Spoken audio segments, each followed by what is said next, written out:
오늘은 히브리서 5장 말씀을 통해서 오늘 본문에 나왔듯이 영원한 구원의 근원 바로 예수 그리스도입니다.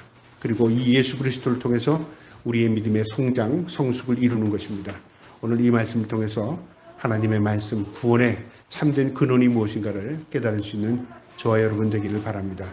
먼저 이 히브리서는 그 당시에 예수를 믿고자 하는 유대인들 가운데 예수 그리스도가 누구신가를 분명히 전하고 싶은 이 저자 사도 바울의 마음이 가장 담겨져 있습니다. 이 히브리서는요, 예수 그리스도를 소개하기 위해서 먼저 사람들과 비교합니다. 그래서 제일 먼저 제사장과 비교했습니다. 선지자들과 비교했습니다. 하나님의 일을 하는 선지자죠. 선지자는 하나님 앞에 부름받아 하나님의 일을 대언하는 자라면 예수 그리스도는 바로 하나님이시다. 그렇게 설명합니다. 그분은 하나님이시자 또 인간의 육신을 입고 이 땅에 오신 구세주다, 메시아다, 그것을 설명해 줬고요. 그 다음에 또 예수 그리스도는 누구와 비교하냐면요, 바로 천사들과 비교합니다. 그 당시에 모든 사람들이 다 천사의 존재를 믿었거든요. 오늘날도 천사의 존재를 믿지 않습니까? 이 천사보다 비교해도 뛰어난 존재다. 우리가 인간이 천사하고 비교해서요, 천사를 이길 수 있는 것이 아무것도 없습니다. 그러나 천사보다 뛰어난 존재다. 그러면서 설명하는 게 뭐냐면, 우리도 지금은 천사보다 못한 것 같지만 하나님께서 우리를 위해서 천사를 창조하신 것이다. 그러니까 우리를 돕는 자에 불과하다. 하나님의 편에서는 우리가 더 귀한 존재다. 그렇게 설명했습니다. 그 다음에 또 누구하고 비교했냐면, 이스라엘의 역사에서 가장 위대한 지도자 모세하고 비교했습니다. 모세가 하나님의 부름을 받아 순종함으로 이스라엘 민족을 이 종된 애굽에서 이끌어낸 그 모세 지도력, 그거보다 더 월등히 뛰어나신 분이 예수 그리스도와 비교할 수 없다. 오히려 예수 그리스도는 모세 이전에 창조주셨다. 그걸 설명합니다. 그 다음에 이제 우리 아직 보지 못했지만 여호수아하고도 비교하고요. 그 다음에 오늘 이 본문은 제사장과도 비교합니다. 그런데 다른 것들은 비교를 통해서 예수 그리스도가 누구인가를 설명했다면, 오늘 이 5장에서는 바로 제사장의 역할을 통해서 예수 그리스도를 비교하는 겁니다. 여러분, 뛰어나다. 그럼 하나님이시다, 뛰어나겠지. 그렇게 인정하고 만다면요, 예수 그리스도의 역할을 이해할 수 없습니다. 예수 그리스도의 역할은요, 대제사장의 역할입니다. 여러분, 우리의 역할이 뭘까요? 세상의 우리의 역할. 여러분, 일반 자연과학자들, 일반적인 사회과학자들은 인간을요, 어떤 생명체와 비교했을 때 뛰어난 존재, 능력 있는 존재, 물론 인간이 호모사피엔스라고 해서 다른 동물들, 다른 생명들보다는 좀 뛰어난 존재로 인정을 하지만요, 생명학적인 존재로 보면은요, 다 동등한 존재로 봅니다. 세상에 8천만 종의 생명체가 있는데요, 800만 종의 생명체가 있습니다. 이 800만 종의 생명체와 비교해서 인간이 뛰어날 뿐이지 다 생명이다, 그렇게 비교합니다. 그런데 성경은요, 인간은 독특한 존재입니다. 모든 생명체를 하나님이 만드셨으되 인간은 하나님의 형상을 따라 만들었습니다. 그러니까 창조부터가 다릅니다. 그런데 자연과학자들이나 일반 세상에 학문을 하는 과학자들은요, 그것을 하나님을 모를 때는 그렇게 모든 생명체와 인간을 비교한다는 것이죠. 비교하게 되면 인간이 별거 아닙니다. 그냥 스스로 발전하고 스스로 문화를 만들어 나간 존재로만 생각을 하는 것이지 그 생명의 존귀함이 없는 겁니다. 그런데 성경은요, 인간이란 존재는 하나님의 모양, 하나님의 형상을 따라 만드는 아주 하나님 앞에 큰 은혜를 입은 존재입니다. 오늘 예수 그리스도를 이 대제사장과 비교하는 이유는 뭐냐면 역할입니다. 역할. 우리 인간이 하나님께서 이 세상에 창조했을 때는 역할이 분명히 정해져 있습니다. 너 그냥 어떤 동물처럼 잘 먹고 잘 살고 행복하게 살아라. 만약에 그런 아무 의미 없는 그냥 존재로 창조했다면요, 인간은 의미 없는 존재입니다. 그죠? 내가 이 땅에서 배불리 먹고 행복하게 잘 먹고 잘 살면 성공한 인생이 됩니다. 그런데 인간은요, 분명히 보내진 역할이 있다는 거죠. 뭘까요, 그게? 하나님을 영광을 위해 창조됐습니다. 그래서 웨스트민스터 신앙 고백에 인간의 창조 목적이 뭐냐면 하나님과 교제하기 위해서, 그리고 그와 함께 영원히 즐거워하는 겁니다. 교제하고 기뻐하고 하나님으로 인하여 영광을 돌리는 존재가 인간입니다. 창조 목적이 분명합니다. 역할이 바로 그거다, 그 말이죠. 그래서 인간은 이 땅에서 살아갈 때 그 역할을 깨달아야 진정한 삶의 의미, 목적을 알게 됩니다. 거기에 진정한 성공의 의미가 있는 겁니다. 하나님이 기뻐하는 인생을 살아가는 사람이 하나님 편에서 보기에는 진정한 성공을 하는 사람입니다. 역할이죠. 이 제사장의 역할이 바로 그런 역할인데요. 제사장은 인간의 편에서 하나님께 나가는 대표자였습니다. 근데 이 제사장의 특징이 있는데요. 내가 제사장 되고 싶어서 내가 좀 믿음이 좋아서 난 제사장 해야 되겠다. 그게 아닙니다. 제사장은요, 하나님이 정하십니다. 그래서 이스라엘 민족을 12지파로 나누잖아요. 그 지파 가운데 레위 지파만이 제사장이 될 수 있고요. 레위 지파도 반차를 따라, 그 서열을 따라, 그 혈통을 따라서 아론의 혈통만이 제사장이 될 수 있었습니다. 그러니까 천적인 하나님께서 주권적인 섭리로 정해놓은 거죠. 그 다음에 이 아론의 혈통 가운데 레위 족속 가운데서도요, 제사장 혈통에서 또 아무나 대제사장이 되는 게 아니라요, 제비를 뽑습니다. 그러니까 주권적인 섭리로 하나님이 꼭 집어줘야 돼요. 선택의 원리가 있어요. 그 제사장도 또 어떤 거냐면요, 내가 제사장으로 한번 뽑혔으니까 영원히 지속되는 게 아닙니다. 바뀝니다. 그러니까 제사 때마다 바뀌는 거죠. 그러니까 그 다음에 또 이 제사장의 또 한계는요, 이 제사장은 죽습니다. 생명체이기 때문에 인간만이 할 수 있는 것이지만 누구나 인간은 죽습니다. 그러니까 한시적인 기간 동안에, 그 다음에 주님 앞에, 하나님 앞에 뽑힌 기간만에 제사장의 역할을 감당합니다. 그러나 하나님의 선택 원리로 제사장을 할 수 있었습니다. 그 다음에 이 제사장은요, 인간과 하나님의 중보, 다리 역할을 했습니다. 그래서 인간의 모든 죄를 짊어지고 나가는데요, 자신이 짊어져서 자기가 죽는 게 아니라 동물, 재물을 대신 드려지는 역할을 했어요. 역할이 바로 하나님 앞에 나가서 이 백성들의 죄를 대신 짊어지고 나가서 제물로 드려지는 겁니다. 그런데 지성소에 들어갔다가 잘못 드리고 하나님 앞에 그가 받지 않으면 그는 시체로 죽어서 나오는 거죠. 그러니까 굉장히 두려운 역할입니다. 이 제사장의 역할의 한계이자 제사장의 역할입니다. 왜 이 히브리서 저자는요, 대제사장의 역할과 예수 그리스도의 역할을 비교했냐면요, 예수 그리스도의 역할은 그 이상이었다 그 말이죠. 먼저 예수 그리스도는 인간의 육신의 몸을 입고 이 땅에 오셨습니다. 인간이어야만 제사장이 될 수 있는데 예수 그리스도는 육신의 몸을 입고 이 땅에 오셨습니다. 그러니까 제사장이 될 수 있는 역할이었고요. 그 다음에 예수 그리스도는 아론의 혈통을 따르지 않았습니다. 누구의 혈통을 따르냐면요, 혈통이 없습니다. 하나님이기 때문에요. 그런데 누구와 비교하냐면 멜기세덱의 반차와 비교합니다. 멜기세덱은 어떤 존재였냐면 창세기 14장에 나오는데요, 아브라함의 조카 롯이 소돔성을 택해서 소돔으로 갑니다. 그래서 그곳에서 잘 살기 위해서 그 소돔과 고모라성을 택했는데요, 그 당시에 이 가나안 지역의 혼란 시기였습니다. 부족 간의 전쟁이 많이 일어났던 시기였는데 북쪽에 있는 부족들이 남쪽에 있는 부족들을 지배하던 시기였습니다. 그래서 북쪽에 있는 4개의 부족들이요, 남쪽에 있는 오늘날로 하면 사해 지역이죠. 소돔과 고모라도 그 사해 지역에 있었습니다. 그 5개의 부족을 지배하고 조공을 받아들이던 그런 시기였습니다. 그런데 12년 정도 조공을 바치다가 13년째 돼서 이 남쪽에 있는 소돔과 고모라 외에 세 부족이요, 우리가 계속 이렇게 짓눌려 살 수 없다, 전쟁하자. 그래서 전쟁을 일으킵니다. 그래서 북쪽에 연합된 4나라와 남쪽에 연합된 조공을 바치던 5나라가 전쟁이 일어난 겁니다. 이 전쟁에 휘말리게 됩니다. 누가요? 바로 아브라함의 조카 롯이요. 그래서 이 전쟁통에 그만 남쪽이 패배를 하고 북쪽의 연합군한테 이 모두가 재산을 뺏기고 포로로 다 잡혀가는 일이 벌어집니다. 그때 롯도 북쪽에 있는 연합군에게 잡혀간 거예요. 자, 그런데 이 전쟁 와중에 소식이 누구에게 들려지냐면 아브라함에게 소식이 들려집니다. 조카 롯도 지금 포로로 끌려갔습니다. 이 아브라함이 이 소식을 들을 때에 자기 조카를 살려야 되겠다는 마음에요, 자기 식솔들 가운데 318명 집에서 훈련시킨 자기의 식솔들입니다. 종들을 데리고요, 전쟁에 참여합니다. 그래서 그들을 추격해서 그들을 무찌르고 자신 조카 그 가족들을 구해 놓습니다. 놀라운 거죠. 부족 간의 전쟁에서 한 개인이 참견을 해서 그 개인이 부족의 연합군을 이겨낸 겁니다. 그러니까 아브라함이 놀라운 능력을 하나님께서 은혜를 주신 거죠. 그래서 자기 조카 롯을 찾아오는데요, 이 돌아오는 귀한 과정에서 이 가나안 땅의 살렘이라는 지역에, 오늘날로 말하면 누구냐면 예루살렘입니다. 이 살렘 지역의 왕이었던 멜기세덱. 이 멜기세덱은 왕이자 제사장이자 히브리서의 그의 신분을 설명하는데요. 아주 우리가 이해할 수 없는 방법으로 설명합니다. 7장에 보면 한 장을 넘겨보면요.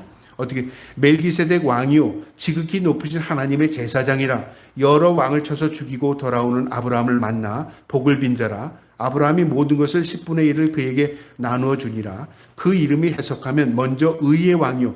이 멜기세덱이라는 말이 왕인데 무슨 왕이냐? 의의 왕이라는 뜻입니다. 직역하면요.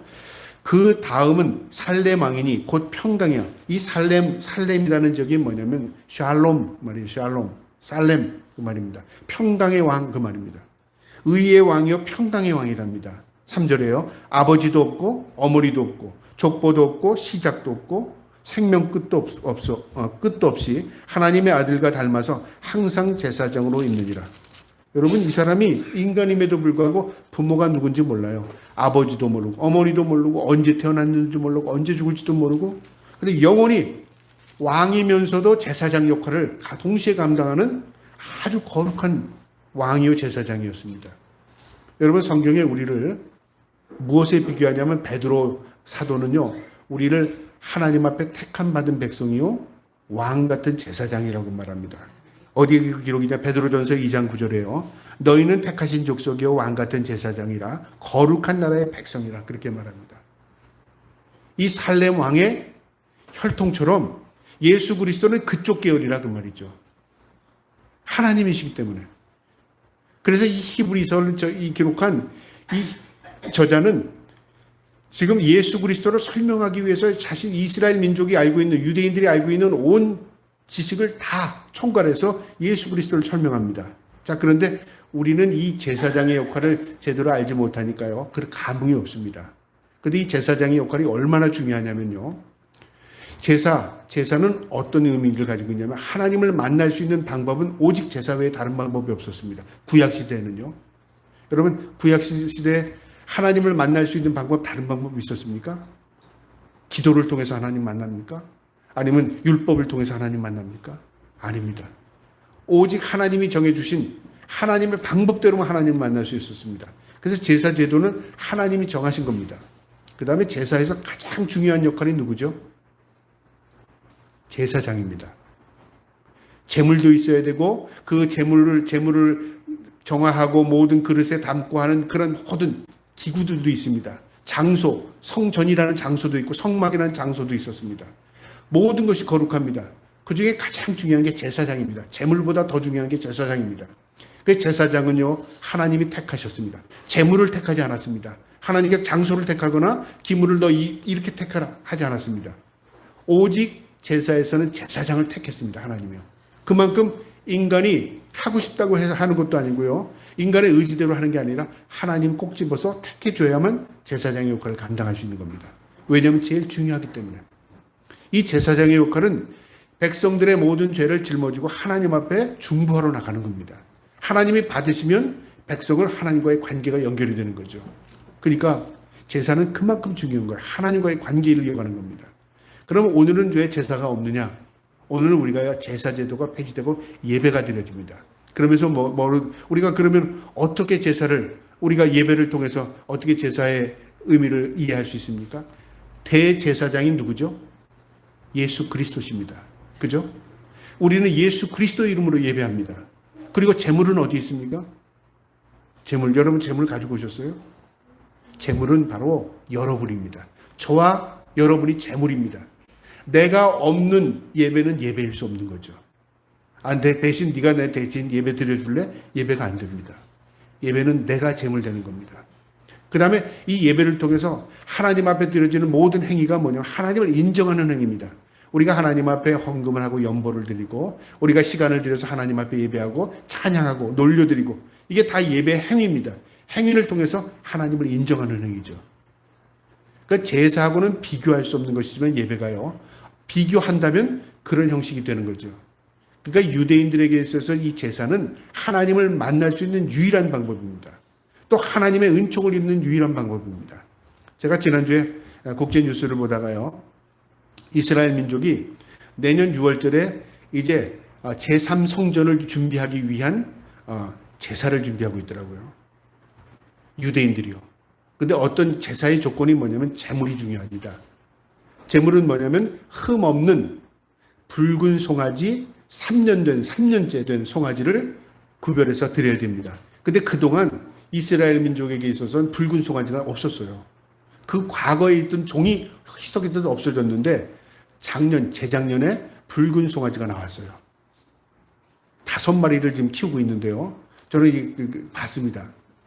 5마리의 붉은 송아지가 흠이 없습니다. 거기에 흰털이 조금 바뀌어도 되지 않고 검은 털이 조금 바뀌어도 되지 않습니다. 근데 지금 이 5마리의 그 붉은 소를 키우는데요. 성전산을 바라보는 비밀스러운 장소에서 5마리를 키우고 있어요. 근데 내년째가 3년째입니다. 그래서 제사를 준비하고 있는데 이 제사는 무엇을 의미하냐면 메시아를 고대하는 제사입니다.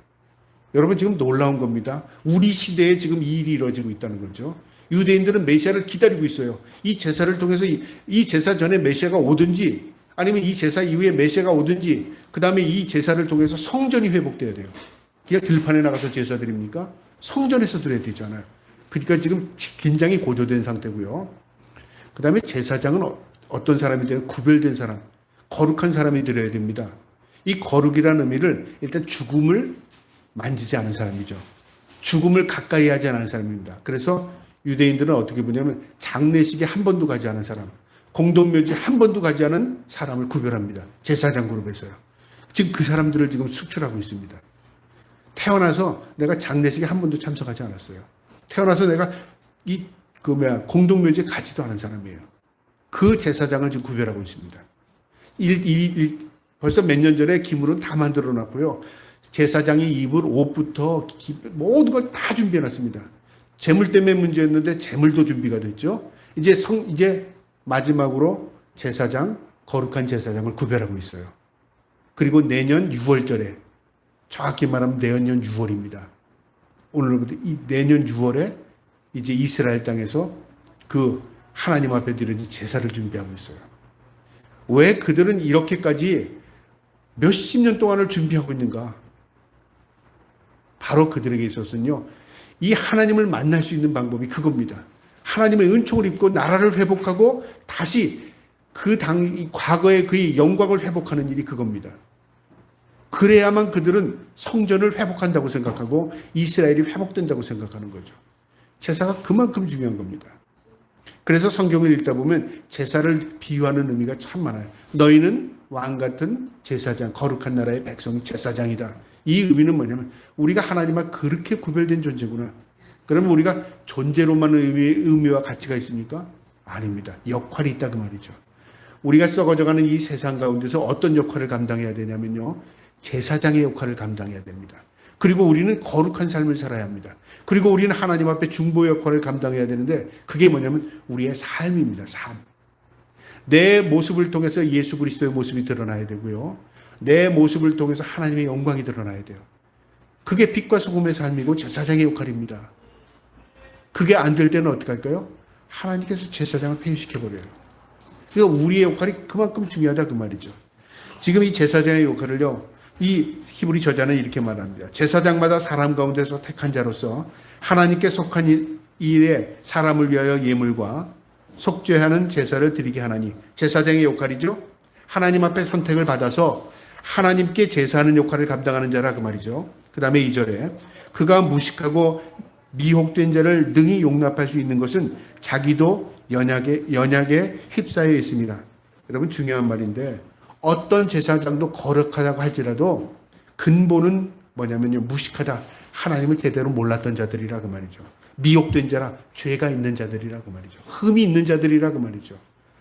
아무리 거룩하다고 구별해도 인간은 모두 죄인이라 그 말이죠. 제사장도 거룩하다고 할지라도 그가 거룩하려고 몸을 씻고 죽음을 가까이 하지 않고 구별된 음식을 먹고 구별된 삶을 살았지라도 인간은 여전히 죄인이라 그 말이죠. 그래서 그 죄인이기 때문에 연약함을 자신도 안다 그 말입니다. 3절에요. 그러므로 백성을 위하여 속죄제를 드림같이 또한 자신을 위하여도 드리는 것이 마땅하니라. 그래서 이 인간인 제사장들도 백성들을 위해서 제물을 드리지만요, 제사장도 자신의 죄를 위해서 제물을 드립니다. 그렇잖아요? 우리는 제사장이니까 제물 안 드려도 돼. 우리는 이게 본업이니까 우리는 이 역할만 하면 돼. 그게 아니라 그 말이죠. 우리 모두가 하나님 앞에 거룩한 백성, 하나님의 나라에 구별된 백성으로서 제사장 역할을 감당한다는 것은요, 내가 드려지는 겁니다. 내가. 목사는 말씀을 전하니까 삶은 없어도 돼. 목사는 하는 일이 예배니까 뭐 그 하나님 기뻐하시겠지. 천만의 말씀입니다. 목사는 무엇으로 드려요? 말씀으로 드립니까? 목사도 삶으로 드려야 되는 거고요. 모든 성도들도 똑같습니다. 우리는 모두 하나님 앞에 택함받고 부름받은 하나님의 백성이자 왕같은 제사장이 거룩한 나라에 하나님 앞에 구별된 조로 살아가는 겁니다. 내가 제물 되는 것이고 내 삶을 하나님께 드리는 겁니다. 그 삶이 열매입니다. 삶이 없는 예배, 그건 뭐냐면 형식, 오히려 그것이 역겹게 되고 가식덩어리가 되고 하나님을 불편하게 만듭니다. 그래서 이스라엘 민족의 제사, 이스라엘 민족의 그 하나님 앞에 나가는 그 제물이 하나님을 역겹게 했습니다. 성경에 분명히 나오죠. 나중에 하나님께서 뭐라고 말하시냐면 선지자를 통해 제발 제사 드리지 말라. 제발 날 부르지 말라고 말합니다. 왜 그럴까요? 하나님이 역겹답니다. 역겹대요. 그들의 삶이 없는 거예요. 형식만 남아있는 거죠. 우리가 만약에 하나님 앞에요, 영적인 존재로서 제사장의 역할을 감당하는데 형식만 남아있어요. 하나님이 역겨워하는 겁니다. 목사가 의식과 형식만 남아있어요. 하나님이 역겨워하는 거죠. 지금 하나님께서 그걸 지적하는 겁니다. 그러면서 속죄물이 바로 백성을 위해서 드리는 것처럼 제사장도 속죄물을 드린다 그 말입니다. 4절에 이 존귀는 아무도 스스로 취하지 못하고, 제사장은 누구나 스스로 되고 싶어 되는 게 아니라 하나님께서 구별하여 택한, 그러니까 하나님의 은총을 입어야 되는 존귀한 존재라 그 말이죠. 오직 아론과 같이 하나님의 부르심을 받은 자라야 할지니라. 이 제사장이 그만큼 구별된 존재임에도 불구하고 그도 죄 있다 그 말이죠. 그도 자신을 속죄해야 된다 그 말입니다. 우리가 하나님 앞에 모래알 같은 많은 세상 가운데 사람들 가운데 우리를 구별해냈습니다. 하나님께서요. 우리가 큰 은총을 입은 존재입니다. 우리가 죄 없습니까? 우리도 똑같은 죄인입니다. 그런데 뭐가 달라져? 우리가 존귀함을 입은 존재입니다. 하나님 앞에 은총을 입은 존재입니다. 그러면 어떻게 우리가 하나님 앞에 존귀를 표현해야 되지, 그죠? 거룩한 삶이죠. 내가 거룩한 삶을 살지 못한다면 그건 존귀한 존재가 아니라 하나님은 어떻게 한다고요? 역겹게 만드는 겁니다. 성경을 가만히 보면요, 이방인들이 하나님을 역겹게 만든 적이 없습니다. 역겹다는 건 뭐예요? 속이 미식거리게 만든다, 토하고 싶다 그 말이죠. 이방인들이 하나님을 역겹게 만들 적이 않았어요. 이방인들은 어떻게 말했어요? 하나님을 분노케 만들었죠. 격동케 만들었죠. 그러니까 심판당하죠. 근데 하나님의 백성들이 하나님을 역겹게 만들었던 거죠. 그럼 어떻게? 하나님이 취했지만 하나님이 토해버리고 싶은 거죠. 그 마음을 바로 이스라엘 민족이 하나님 앞에 그런 죄를 졌다 그 말입니다. 그래서 제사장이 어떤 역할인가를 분명히 알아야 합니다. 5절에 또한 이와 같이 그리스도께서 대제사장 되심도 스스로 영광을 취하심이 아니요 오직 말씀하신 이가 그에게 이르시되 너는 내 아들이니 내가 오늘 너를 낳았도다 하였고, 이 너는 내 아들이니 내가 오늘 너를 낳았다는 말씀은요, 시편 2편 7절에 메시아 예언시입니다. 이 메시아 예언적인 시가 예수 그리스도였다 그 말이죠. 그런데 이 예수 그리스도도 나는 하나님의 아들이니까 내가 제사장 돼야지, 그게 아니라 그 말이죠. 하나님이 예수 그리스도에게 대제사장, 영적인 대제사장으로서 중보 역할을 감당시켰다 그 말이죠. 그래서 예수 그리스도는 중보자인데 제물을 뭘로 삼으셨죠? 자신이 제물 되셨습니다. 예수 그리스도가 자신이 제물 되는 거 알았습니다. 그리고 자신을 드려 제물 삼으셨어요. 그리고 그 대제사장 대신 예수 그리스도께서 우리 제사장도 우리 하나님의 백성들이 그 길을 따라오게 만들었습니다. 너희가 나를 따르려고는 네 십자가 지고 나를 따르랍니다.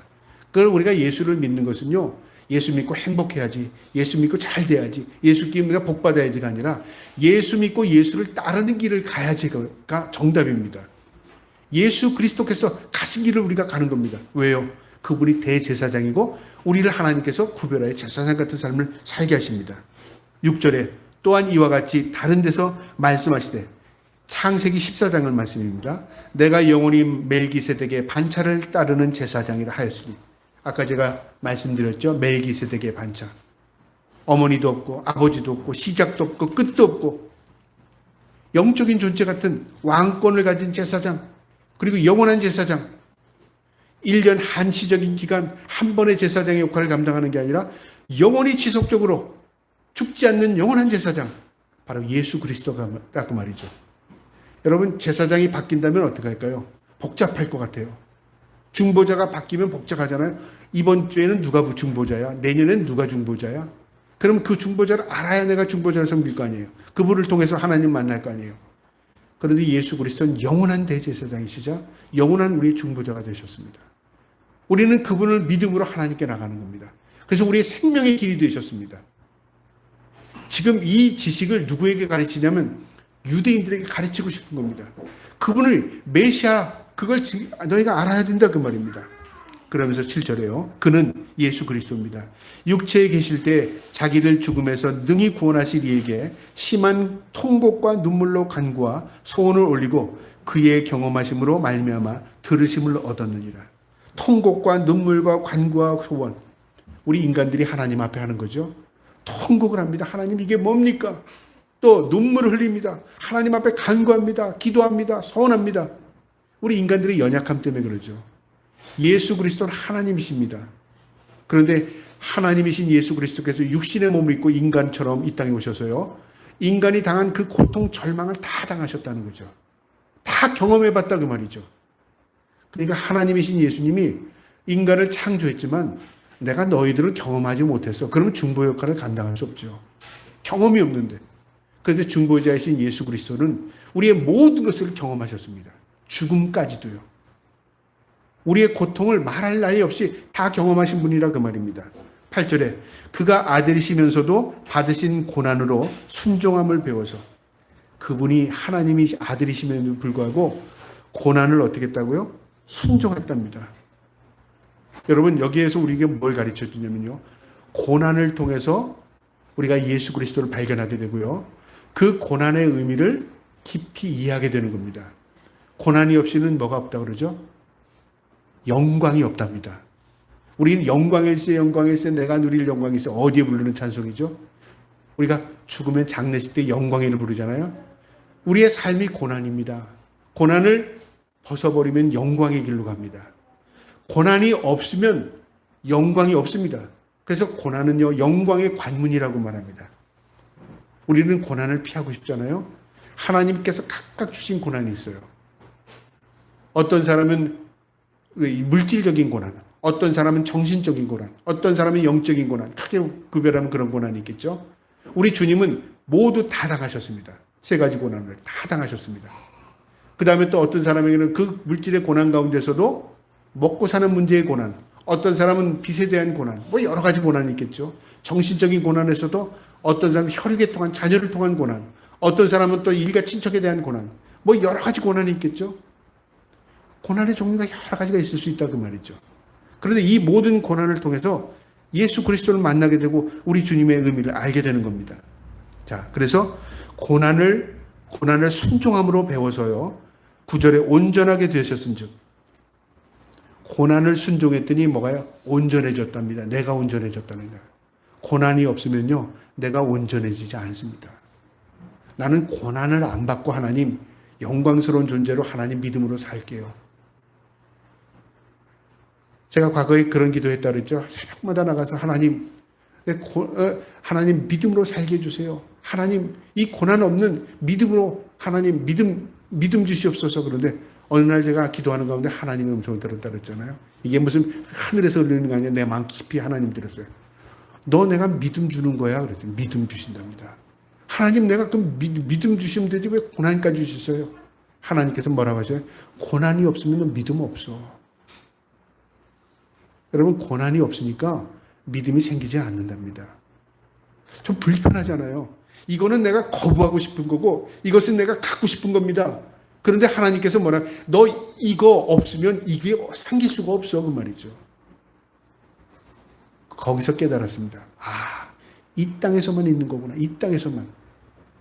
우리 주님이 십자가의 고난을 지셨습니다. 그리고 영광의 길을 가셨습니다. 우리에게 하나님께서 그 많고 많은 영광 가운데 우리에게 십자가를 주십니다. 내 십자가 지고 나를 따르라고 말하지 않습니까? 이게 놀라운 이 은총의 방편입니다. 근원이랍니다. 그러면서 10절에요. 9절의 중반절에 온전하게 되었은즉 자기에게 순종하는 모든 자에게 영원한 구원의 근원이 되시고, 영원한 구원의 근본이 되셨다 그 말이죠. 원초적인 게 되었다 그 말이죠. 무엇이요?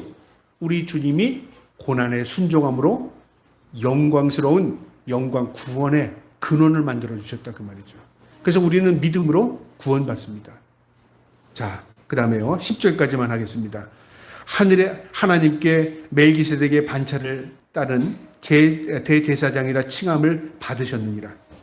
하나님은 바로 예수 그리스도가 아론의 혈통을 따른 제사장이 아니라 시작도 없고 끝도 없고 아버지도 없고 어머니도 없는 영적인 존재 같은 왕권을 가진 제사장 멜기세덱의 반차를 따르는 것처럼 예수 그리스도를 우리에게 대제사장으로 이 땅에 보내주셨다는 겁니다.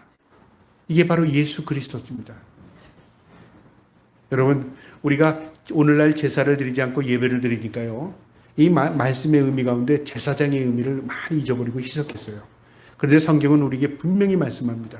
너희는 하나님 앞에 택함 받은 백성이요 거룩한 나라의 백성이요 왕 같은 제사장이랍니다. 거룩한 존재이지만 우리가 제사장의 역할을 감당하고 있답니다.